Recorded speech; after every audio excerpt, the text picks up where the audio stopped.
Hello, listeners, and welcome to another episode of Cognitive Dissidence. As usual, I'm your host. I'm Jacob Shapiro. I'm a partner and the director of geopolitical analysis at Cognitive Investments. If you are a new listener to the podcast because you saw me at events either 2 weeks ago in Milwaukee or last week in Fargo, welcome. It's good to have you. Please tell all your friends about how great this podcast is. If you're a returning listener of the podcast, a reminder, you can always give us a rating or a review or tell your friends about us if you want to do us a solid.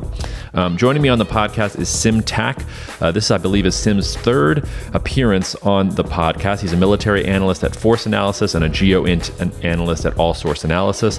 We work together back at Stratfor in the day, and he's somebody I rely on to keep me sharp about what's going on around the world in terms of conflicts and wars at a tactical level, but especially on what's happening in Russia and Ukraine. Until recently, Sim's previous episode was the most downloaded episode we have of this podcast, and I know he wants to reclaim that championship belt, so we'll see if you can help him get there. Otherwise, if you have any questions about cognitive investments or about this podcast, anything else that's on your mind, as always, you can email me at jacob@cognitive.investments. Otherwise, hope you're all enjoying the slow turn to fall. Cheers, and we will see you out there. Cognitive Investments LLC is a registered investment advisor. Advisory services are only offered to clients or prospective clients where Cognitive and its representatives are properly licensed or exempt from licensure. For additional information, please visit our website at www.cognitive.investments.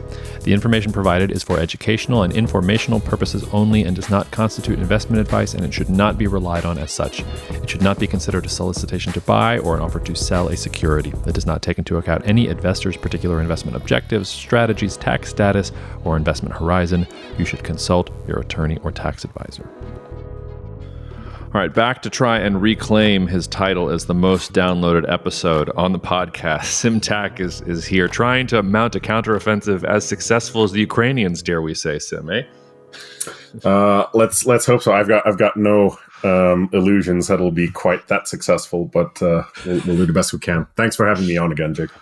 Oh, it's my pleasure, and thanks for coming on short notice. I sort of parachute in and out of the tactical situation in Ukraine as sort of necessary. And there hasn't been much reason for me to parachute in, honestly, for the past couple months. It seemed not quite like a stalemate, but that, Russia was kind of grinding on its axes very slowly and starting these referendums in these places that it conquered. And maybe it was going to slow down a little bit. And Zelensky was talking a big game, but not a whole lot was happening, at least to my view on the ground.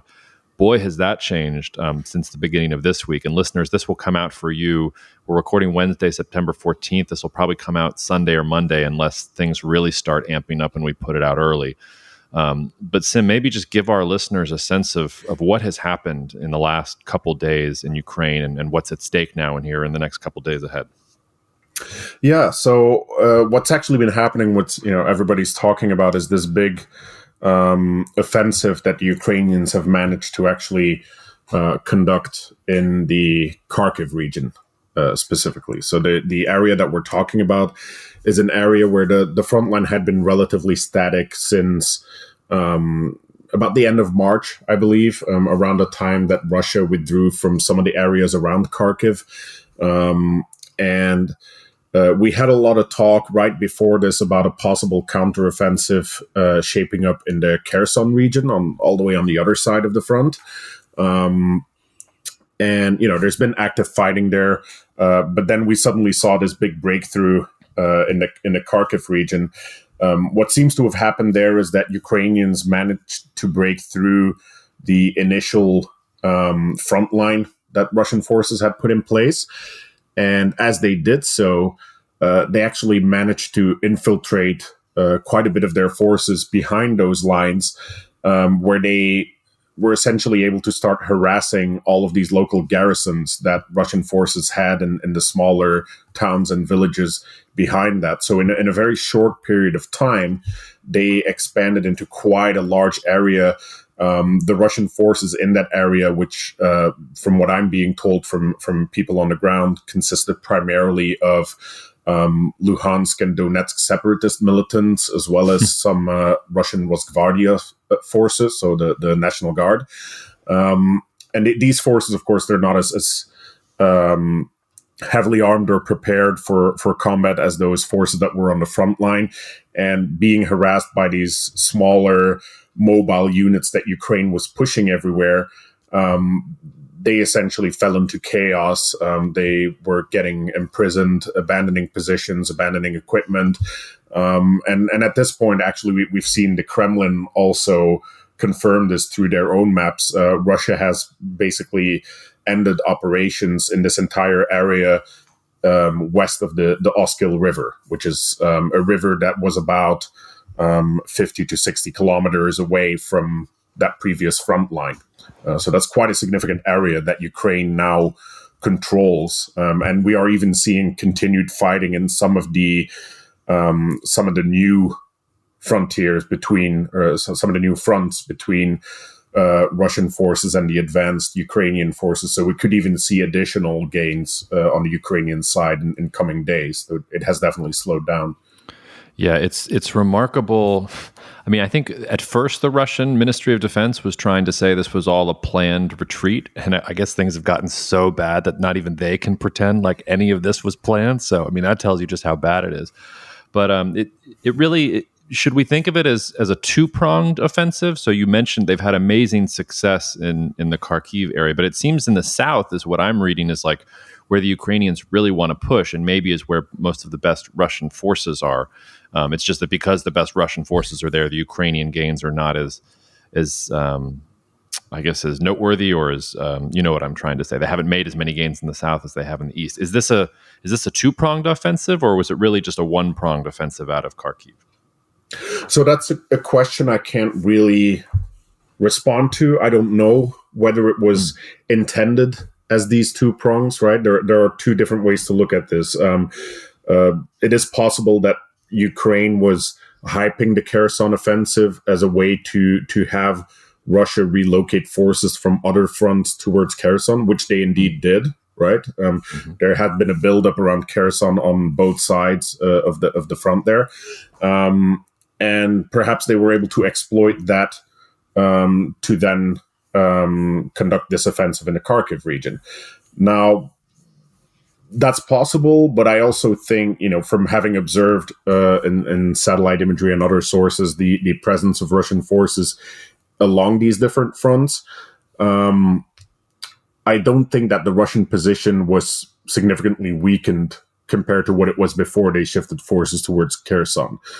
So I think this was a weakness that already existed.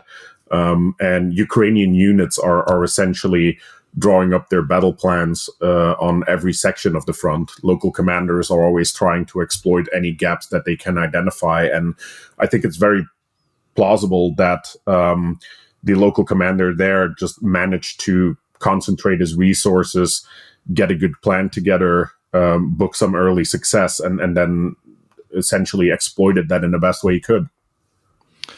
I was reading this, and I don't often say this about New York Times articles anymore, but this really amazing New York Times article, the title of which is "The Critical Moment Behind Ukraine's Rapid Advance," and it's a compelling account of how this offensive was shaped over the period of months.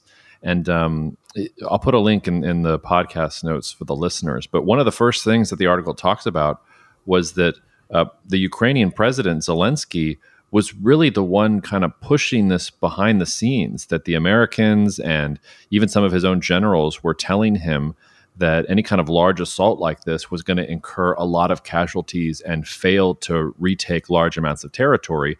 And Zelensky apparently was like, well, the Europeans and the Americans aren't going to support us if we can't prove that we're going to push back the Russians. So we have to do something here that's very big. Does that strike true to you? I'm thinking about that in terms of, geopolitics likes to privilege these big macro forces that aren't personal. But if Zelensky was the one who sort of conceptualized this and pushed for it and was the one that moved it forward, I mean, suddenly we're talking about this Ukrainian comic being one of the most important people of the century so far. How do you extrapolate how much of this is Zelensky and how much of it is the Ukrainian military, or how do you think about those objectives? Look, I think President Zelensky has definitely risen to the occasion after becoming president from kind of an unlikely background. He's definitely shaped himself as a very capable wartime president, I think.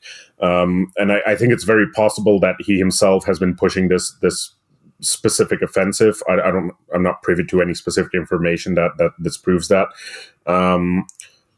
But I think the underlying reasoning that you mentioned of, Ukraine having to demonstrate some kind of offensive ability, I think that's a sentiment that was very, very clearly present throughout Ukraine and throughout a lot of the Western allies of Ukraine. One of the big things that people had been expecting or fearing, I guess, depending on their exact position, is that the conflict was going to fall into this kind of stalemate that would last into the winter, where mobility on the ground becomes more complicated, and the winter brings this really important political decision point for especially the European leaders that are supporting Ukraine. Because we've been suffering through a continued energy crisis of sorts since the beginning of this conflict, since before the conflict even began, actually. And there's a lot of fears that when that energy crisis in the winter gets so bad, that European politicians are no longer willing to actually expend their political capital to support Ukraine, as opposed to taking measures that would favor their own electorate. That could lead to, Ukraine being left hanging dry. And from that perspective, yes, that's been the goal since, I think it was 2 months ago or something, when Ukraine started to talk about this Kherson offensive, when media first caught on to it and started hyping it, but it never really came together. But I think from the start of this Kherson offensive, it's been like the big hope of, being some symbolic victory that tells the West, this war can be won. And this is not just going to be another 2014, 2015 situation where Russia forces Ukraine into some kind of a negotiated ceasefire and has these occupied territories and some kind of shadow status within Ukraine, but not under Ukraine's control. And I think that's something that Ukraine obviously was trying to prevent by having successful offensives. It didn't happen in Kherson; it happened in Kharkiv, and depending on how the battlefield shapes, you take your opportunities where they actually emerge. But I think now they have very clearly shown that this is not becoming a stalemate at all.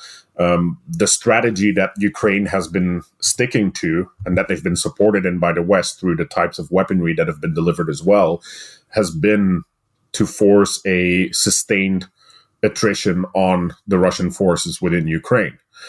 So the HIMARS missiles that have been used to target Russian ammunition depots and headquarters, the bridges around Kherson, etc.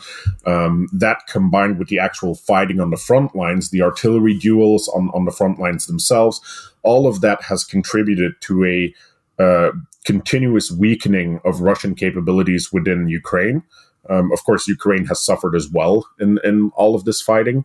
But the idea, the strategy behind it has been to weaken Russian forces to a point where they become unable to actually hold on to the territories that they hold. So Ukraine would not have to mount these daring offensives. They would not have to commit massive resources to try and push through a very intense fight. But if you can weaken the Russians to a point where they are close to breaking up, and then you hit them, and you can achieve these kind of results, I think that's exactly what we saw happening in Kharkiv. And I think that's exactly what they were hoping for. Maybe it arrived a little sooner and in a different area than expected, but I think that's the game that Ukraine's playing across the entire front. It's vaguely reminiscent to me of Israeli strategy, not modern Israeli. Well, all Israeli strategy is modern, but like early Israeli strategy, like late 1940s after independence, 50s, 60s, like the wars that Israel fought then. It's vaguely reminiscent of that to me. Is that a fair comparison, or am I stretching for that comparison? I mean, I think there's elements that you can recognize there, but of course, one of the things that we also know Israel for, even in those early wars, is to have the very powerful armored maneuvering. That is something that Ukraine currently, of course, cannot muster, and that's why this offensive in Kharkiv, using very light forces, essentially light infantry, unarmored vehicles or light armored vehicles. Using small arms calibers on Russian forces and just essentially spreading throughout an entire region and being everywhere. And that essentially caused the Russian presence to collapse. And that's so I would say it's a bit of a different beast, but of course in any military operation you're going to find some commonalities with others. There's still a limited rule set, maybe not as limited as chess or something like that, but there's still a rule set, the same components that these conflicts are built of. Yeah, you mentioned the HIMARS weapons that the Ukrainians are using. What are those? Tell the listeners, what those are, why they're important, and then also, I mean, I and this is veering into the more strategic, but I mean, at what point does Russia find a weapon system that it's going to consider the United States and the Europeans are declaring war on Russia for supplying to the Ukrainians? Because it doesn't seem like the Ukrainians can do everything that they're doing without the Europeans and especially the Americans supplying them with all these fancy weapons that they wouldn't have otherwise had. So those are two big questions. Make sure to remind me of that question about Russia and where it draws those red lines. Okay, yeah. If I don't actually respond to that, we'll circle back around. But when it comes to the HIMARS, basically the HIMARS has been active in Ukraine since I think about the beginning of June, something like that. Essentially, what we're talking about there are missiles, guided missiles, with a 70-kilometer range, give or take.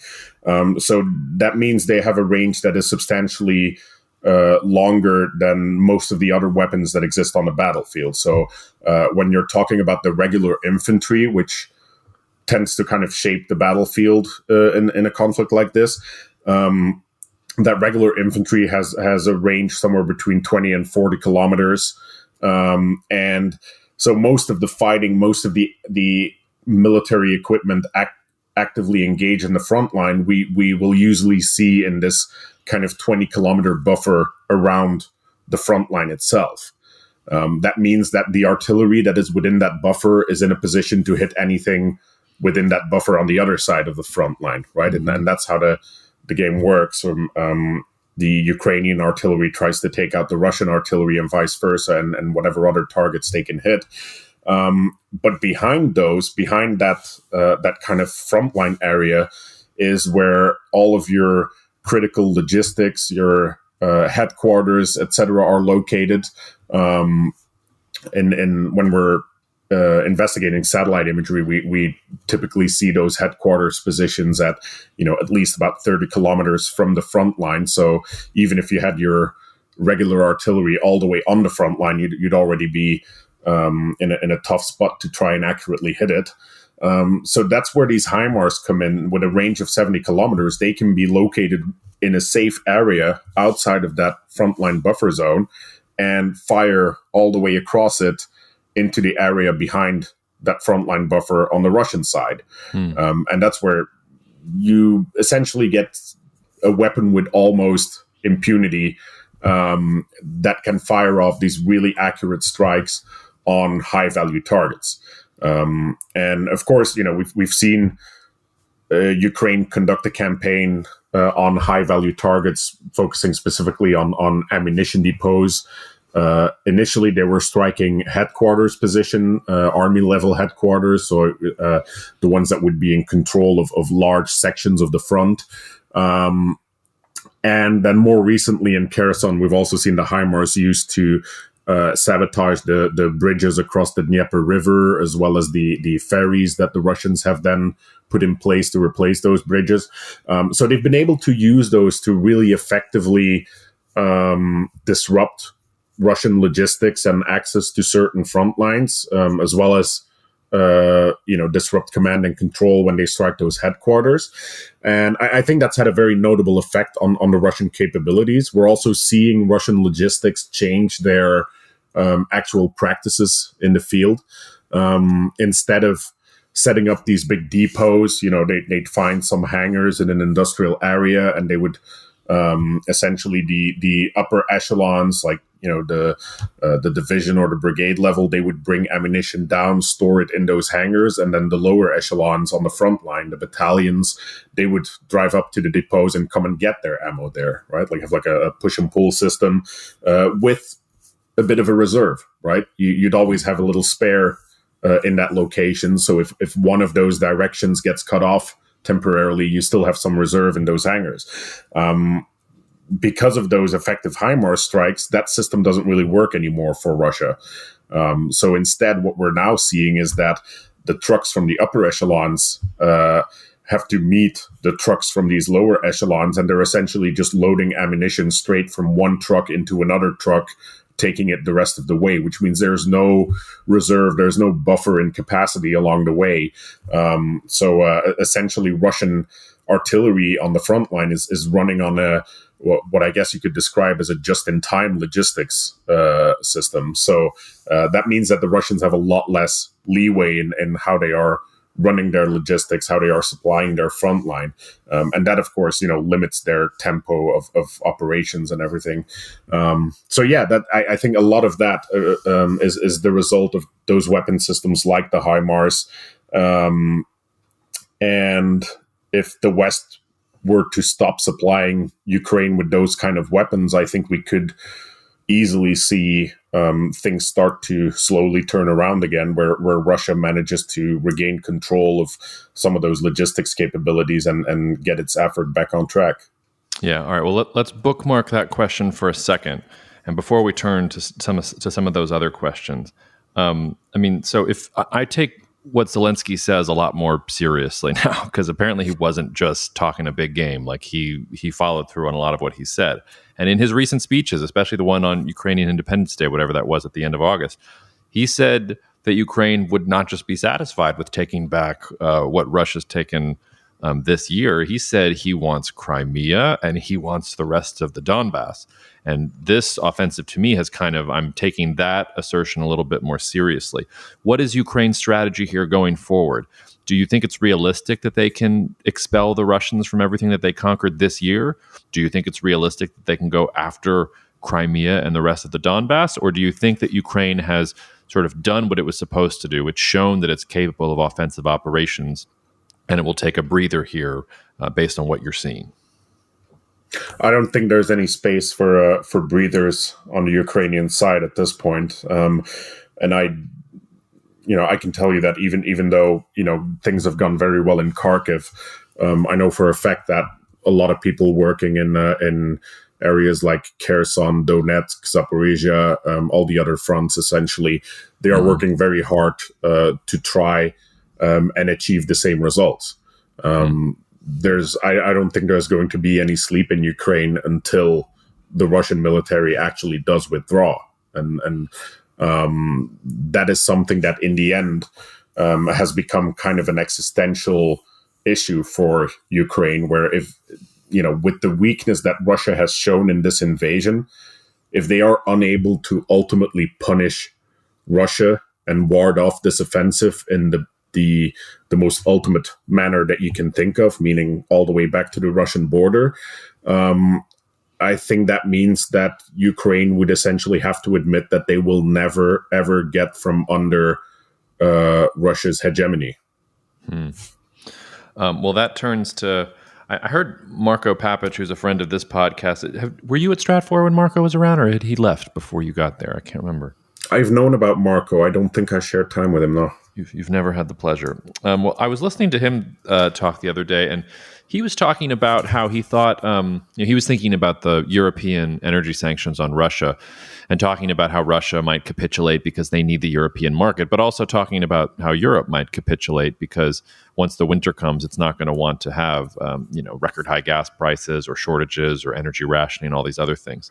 And I know you can't speak for the rest of your European brethren, but what is your sense of how people feel on the ground in Europe? Do you feel like when the winter comes that Europeans will suddenly say, Ukraine, you have to stop all this offensive stuff? And, Macron has voiced this at times, the French president, don't embarrass the Russians in the course of this with negotiations. We have to partner with the Russians going forward on a pragmatic basis.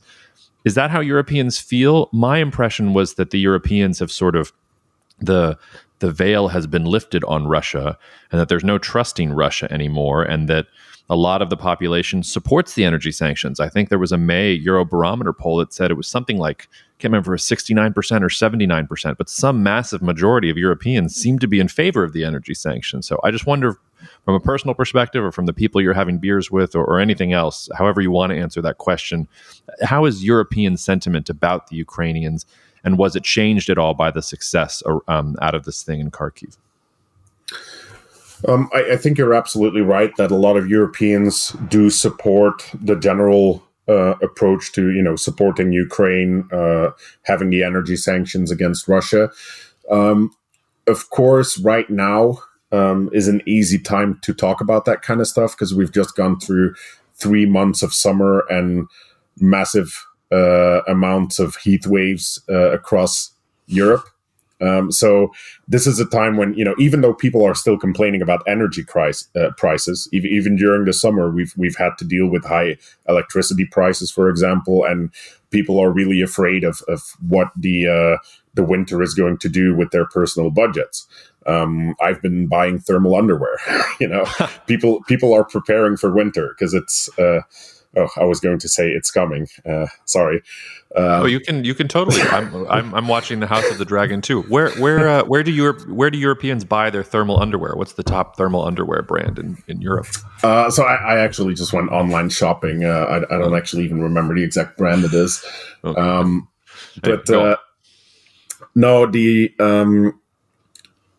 I think that the big risk is that whole attitude might change once the winter actually gets here. Once people start to see their bills and how their bills are changing as the winter consumption hike actually starts. That's where I'm really afraid that European leadership is going to get their hands forced by the electorates, and they will somehow try to soften their position towards Russia to try and get better deals on gas. Well, that's depressing. I thought you were going to give me a different answer there, but okay, I'll put that in my memory banks, and we'll see what happens. Now, one thing I did hear though is that polls in Germany, for example, Germany being one of the weakest countries when it comes to that kind of energy exposure. Mm-hmm.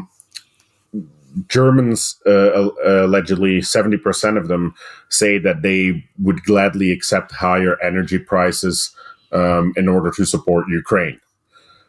So that's an interesting statement. But again, it's, right now it looks like people might actually have some kind of resolve to continue this support. But I'm still afraid that when push comes to shove and people see the actual euros disappearing from their bank accounts, they might think very differently. Yeah, and I mean, there's also so much of this rides on the weather. If it's a mild winter, True. maybe things don't get so bad. And it's also, von der Leyen gave her State of the EU speech today. She was saying some pretty radical things about European energy markets and the things that the European Commission is going to try to push through to cap energy prices. I also saw the Danes are debating some bill that you'll be able to pay back your energy bills from this year over 5 years, and thinking about the liquidity problems for Danish companies about basically loaning customers the money to pay for the energy bills this year on the assumption that they won't happen going forward. So I'm still feeling fairly optimistic that Europe will find a way to muddle through, but I'm always looking for the opposite sort of perspective there. Sim, were you surprised by what's happened in the last couple days? As somebody who follows this stuff on a regular basis? So I was surprised by the timing of this and the speed of it. I think at some level, I've been waiting for something like this to happen, expecting it to happen at some point. Because as I said, you see that pattern of attrition, and every time large intense fighting takes place, you can see that Russia is clearly losing a lot more in terms of equipment than Ukrainians are. So on the longer term, you can see the tables turn against Russia, right? So if you asked me a month ago, and people were actually asking me, and I was telling them, I think eventually, if the West continues to support Ukraine, Ukraine will win this war, and they will get all the way to the Russian border. If you would have asked me, do you think they're going to have any big successes in the next month, I would have probably said no. So even in Kherson, I wasn't really expecting much from all of that offensive talk, because I also know there are very, very severe difficulties on the ground to actually make any advances there. But yeah, again, I think that speaks to the abilities of the local commanders, that were able to recognize an opportunity and were able to put things in place to actually exploit that opportunity to the best of their abilities. Because that's kind of a Western way of warfare, so to speak. And you asked earlier about commonalities between this offensive and what the Israeli military had done in the past. I did actually read somewhere that the Ukrainian military is taking a lot of cues from how the Israeli military handles junior officer initiative and things like that. And that's something that is very highly regarded as a value in the military in the United States and NATO as a whole. I think it's not something that is traditionally seen in Russian army or armies with Russian heritage, which of course, the Ukrainian military is still a lot more Russian in many ways than it is not. So seeing these kind of offensive shape up, it requires a much more modern style of command than Ukrainians had before, and that shows that they are growing very effectively in their role as the conflict is evolving. And I think that's an additional hopeful sign that we could see more of these successful operations if they have the mindset capable of exploiting them. Yeah, and that's not just the Russians. I think, and correct me if I'm wrong here, my impression is that, European militaries going back centuries, the officers were the ones in the back, saying sound the retreat or sound the advance. They were the ones who were kind of, directing the action from the back. And the Israelis did not do that. Your officers were front and center. They were pulling. The idea of leadership was to pull the people with you, not to design the plan and sit in the back and sort of push people forward. And yeah, I take your point about that. But your segue there into Russia, I think, is exactly where we need to go, because I've been asked since the beginning of this war, like, well, is Russia going to use quote unquote tactical nuclear weapons? As an aside, I still don't understand what tactical nuclear weapons are. If they're just smaller nuclear weapons, aren't they still nuclear weapons and everything still anyway? Well, you can correct me if I'm wrong there, but I've always said, like, nah. That's not going to happen. The Russians aren't going to fire off nukes. The Russians are a lot of things, but they're not suicidal. But if the Ukrainians pushed all the way to the Russian border, suddenly the calculus in my head starts to change a little bit about the nuclear question. So I guess my question back to you is, what does Russia do here? How do they counterattack? Can they counterattack? Is there anything they can do to kind of push back, or have they kind of shot their shot and they're going to have to figure out just what they want to do, either to maintain their gains or even protect their own border? So let's start with Russia's conventional options, right? So even though Russia's been pushing a lot of forces into Ukraine, I think at this point, I don't have an exact tally, but I think somewhere between 40 and 60% of Russia's active armed forces have actually been pushed into Ukraine at some point. A lot of them have not come out. So Russia's definitely seen a significant degradation of its military capabilities. But that also means that there's still a lot of capacity that they still have, right? If about half of Russia's armed forces have been committed to this Ukraine fight, that means about half of them is still available.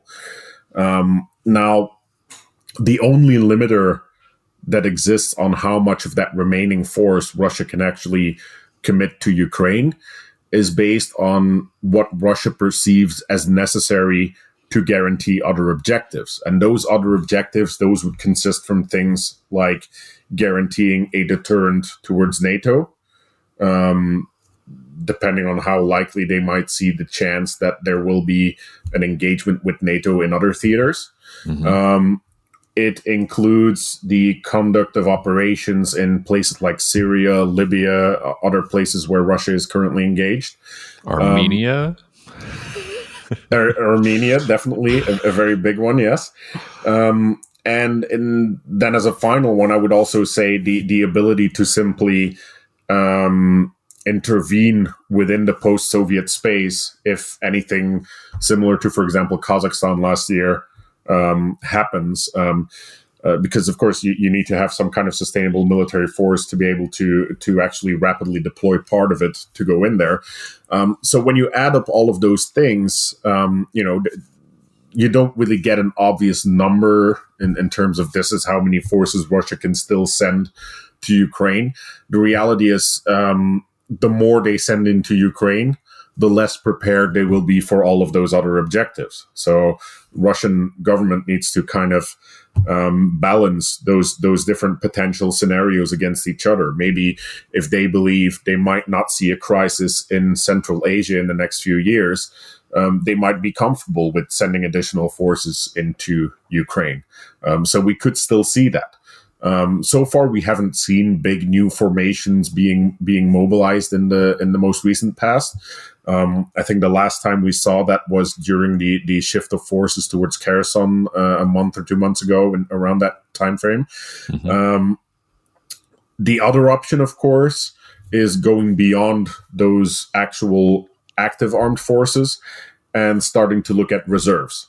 And that's where people have talked about the potential for a general mobilization, for example, within Russia, especially if Ukrainian offensives start to threaten the areas of Donbass that were held prior to the current invasion, or Crimea. Now, my thinking is that for Russia, that would be a very risky decision to take, because obviously it'll be a very unpopular decision. Russian people will protest this. Russian mothers will protest this, and you don't want to mess with Russian mothers. And in addition to that, it might simply not be very effective. You're going to have a ton of people avoiding the draft, and even those that you draft and you force into Ukraine against their will, not many of them are actually going to be motivated fighters. So when it comes to potential surrenders or abandoning positions, these are the first guys that are going to start doing that. So the idea of a general mobilization doesn't really seem all that realistic or effective in my mind. Now, that's kind of the conventional aspect of it. You mentioned the nuclear threats. First off, yes, a tactical nuclear weapon is just a smaller nuclear weapon. It's called a tactical weapon because you use it against tactical targets, right? That means targets on a battlefield. So if you're using these smaller nukes to take out an entire command center of the opposing forces, for example, you're using a nuke in a tactical sense. When you're using your ICBMs, etc., to take out U.S. population centers or NORAD or whatever you're aiming at, you're using it in a strategic sense. So that's kind of where that semantic difference lies. But in essence, of course, nuclear weapons are still nuclear weapons. Now, Russia has that button to push if they want to, of course. I would still like to think that Russia is rational enough to not do so, to understand the immense risk that they are taking themselves by engaging in the use of nuclear weapons. Well, could I push on that for a second? Yeah, what is the immense risk? Because usually the follow-up question that I get to that question is, well, what would the United States do if Russia used a tactical nuke on a military target in Ukraine? and this is where the tactical strategic, is there a real difference there, or is it a distinction without a difference? My sense is nukes are nukes, and if the Russians start using nukes, whether they're on tactical targets or strategic targets in Ukraine, to me, mutually assured destruction kicks in, and the United States will fire off some quote unquote tactical nukes of its own. So what do you think, like, the Europeans or the Americans will do if is that the risk that Russia incurs, or is it that they're going to lose all of their credibility? Will the Chinese turn on them at some point because that'll be a bridge too far for them? What is the risk for Russia if they use a tactical nuke? So I don't think that a tactical nuke would warrant any kind of mutual assured destruction actions by the West. I would hope it doesn't, but. I think that everybody's, and when I'm saying everybody, I mean people around me that I talk to about these kind of things, and that are, all here in Belgium in this kind of NATO sphere. People seem to expect that if Russia were to use a tactical weapon, NATO or members of NATO would intervene. That intervention is not necessarily a nuclear intervention. I think most people don't expect it to be a nuclear intervention. But if Russia crosses that line and makes that qualitative jump from conventional warfare to nuclear warfare, I think we could very quickly see NATO set up, for example, a no-fly zone to prevent the further use of tactical nuclear weapons over Ukraine, for example. That's just one way that could play out. I think there's a lot of different ways that could play out. But when you do that, being Russia, when you use your one or a few tactical nuclear weapons, and then suddenly you are faced with a complete closure of airspace over Ukraine guarded by NATO aircraft, your war is over, right? Yeah. For that reason, I don't really see Russia really moving that far. I think definitely, suddenly triggering the global thermonuclear war and launching ICBMs across the world, I think that's definitely several steps across the way. And, having seen how Russian weapon systems have been performing, I hope the Russians aren't putting too much hope into the effectiveness of their ICBMs either. But but before we know it, they'll be trying to acquire North Korean ICBMs as well. What about are there other non-conventional means that Russia has to try and push back here? Because you're sort of painting a picture to me that Russia's screwed. So I think so. I think that Russia doesn't have a lot of options. I think that the Russian fight now is no longer about Ukraine, about what they achieve in Ukraine. I think it is turning more and more towards what they achieve in Moscow. And I think the successful or the best possible outcome of this conflict for the Russian government is now focused on damage control, on limiting the ability for this to harm their electoral performance in upcoming parliamentary elections and upcoming presidential elections, and essentially basically just try to stay in power after losing this war in a massively dramatic manner. Wow. Even for the vodka drinkers in Moscow, that's a sobering that's a sobering take. But I'm having trouble ending up in any other place myself. I alluded to it already. There's also a little mini brewing conflict or a renewal of conflict between Armenia and Azerbaijan.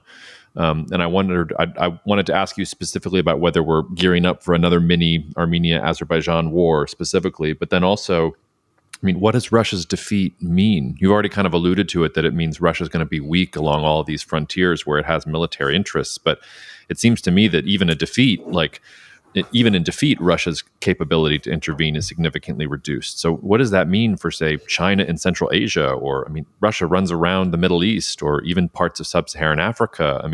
Are we looking at a real recession of Russian strategic power? Are we looking at a collapse of the Putin government in Moscow and like another 90s, like early 90s type scenario?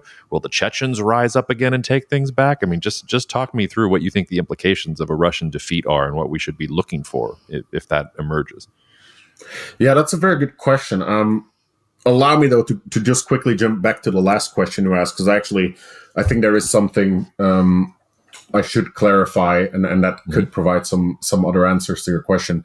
But when you were asking, is there no way that Russia can actually respond here? One thing to keep in mind is when I'm saying, Russia's out of options, etc., that does mean in a scenario where the West doesn't pull the rug from under Ukraine, right?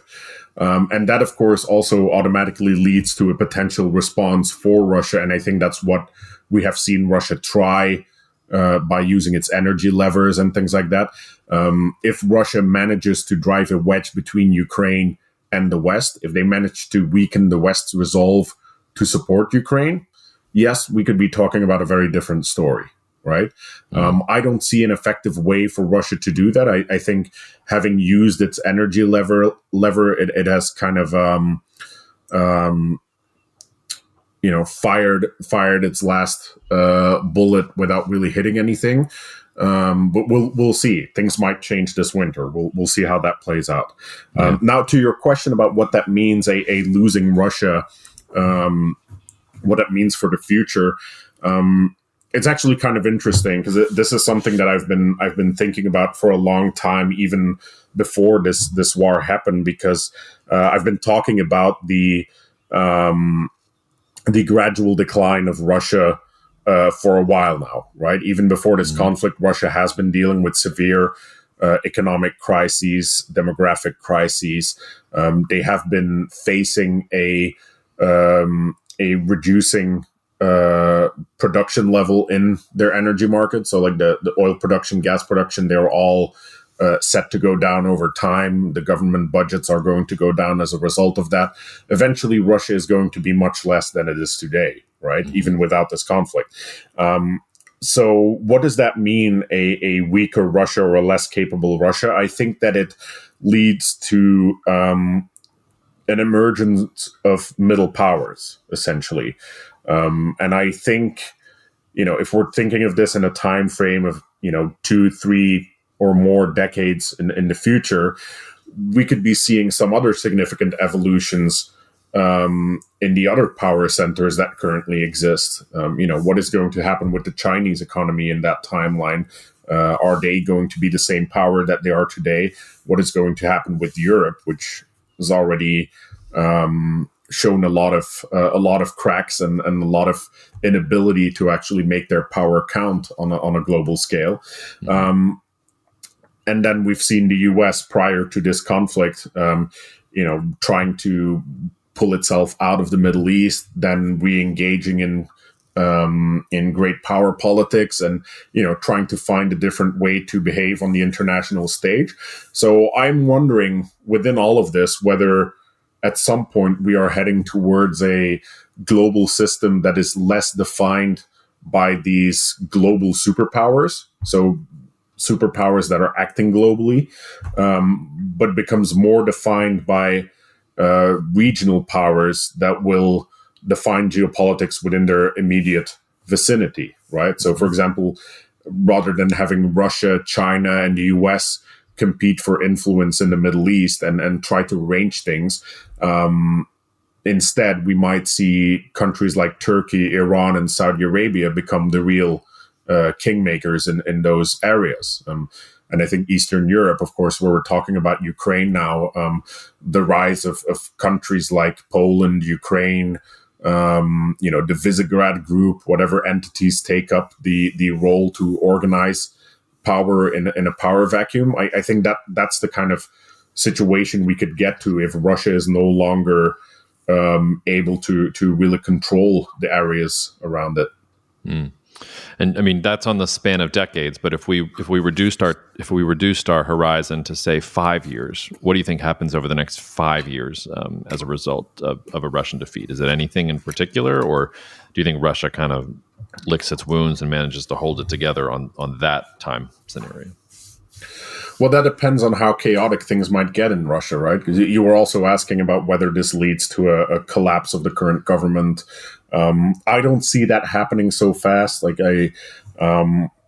Even though I think Russia's in a world of pain right now, I don't really see a lot of potential for Putin to suddenly abdicate or anything like that. It might happen, of course. You never know. We could have a coup happen any day. I don't know who's planning what in Moscow. But even, barring that happening, barring Putin being suddenly overthrown, I think we're simply going to be dealing with a Russia that's going to be very focused on trying to rebuild its own economy. And I think that puts us back kind of in the early 90s, where Russia was trying to recover from its Soviet misadventure. It was trying to open up its markets to the West, trying to rebuild its economy. And it was not a belligerent actor on the international stage. On the international stage at that time, Russia was kind of on our side. They were part of many of the initiatives that we were setting up. They joined the NATO Partnership for Peace. And I think, maybe that is a possible outcome that could actually be not that grim if we see a Russia that is actually trying to reestablish those ties with the rest of the world as it is trying to rebuild itself. The big question is, will the West be as open to this now as they were in the 90s? In the 90s, we were very open to it because we had just defeated communism and, everything was great. But now we're talking about a Russia that has very, very directly confronted those Western interests and Western ideals of freedom. And I think, depending on who runs Moscow, if it is still Putin, I think doors will definitely be closed. But if whoever runs Moscow is not sufficiently different from the regime that engaged in the current invasion and whatever came around it, I'm not sure that Russia will find the support that it will need to actually pull itself out of that hole. Yeah. Last question before I let you go. What does this mean for the Black Sea? Because obviously Russia's navy has not been taking huge defeats. And from a global sort of supply chain, or especially food markets trade perspective, Russia's ability to blockade Ukraine's ports and to basically, they decide when Ukrainian ships are allowed to leave their ports with their grains and get to market.